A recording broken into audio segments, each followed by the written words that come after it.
2020-ci ildə toy oldu. Nə oldu? Toy oldu avqust ayında. Toy? Ramiz Mehdiyevin nəvəsinin toyu. Siz orada dəvətli deyildiniz. Xeyr, heç çoxdur.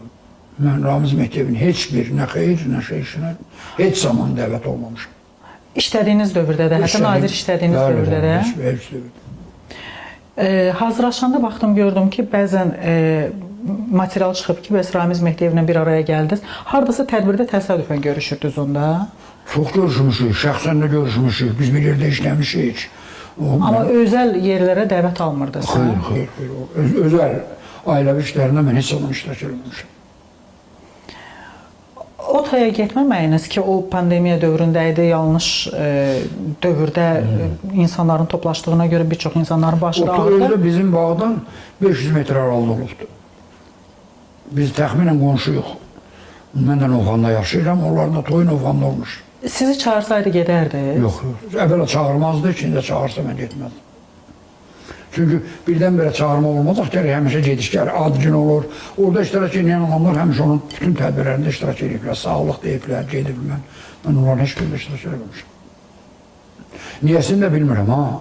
Elə kəskin münasibətimiz olur, mən sizə deyim ki, yəni normal münasibətimiz olur, mən işləmişəm, gəlmişəm, getmişəm, heç bir elə ciddi birdən axırda bura gələndən sonra mənə girişdi, mən də orada başladım. Onun haqqında mənə sözlər, bildiklərini demək. O girişmək məsələsi institutunun adını dəyişmək cəhdi idi, yoxsa nə idi? İnstitutun adını dəyişməklə məni çıxartmaq.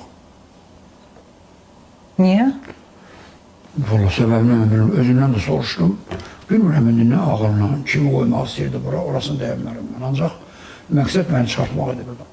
Nəticədə özü getdi, amma o getməzdən əvvəl siz dediniz ki, Ramiz Mehdiyev getməlidir, vəzifəsini getməlidir. Əvvəl dedim mən. Mən əvvəl dedim. Yıldızladır laf TV'yə çıxdım və digər yer dedim getməlidir. Çünki akademiyanı pis günə qoymuşdu.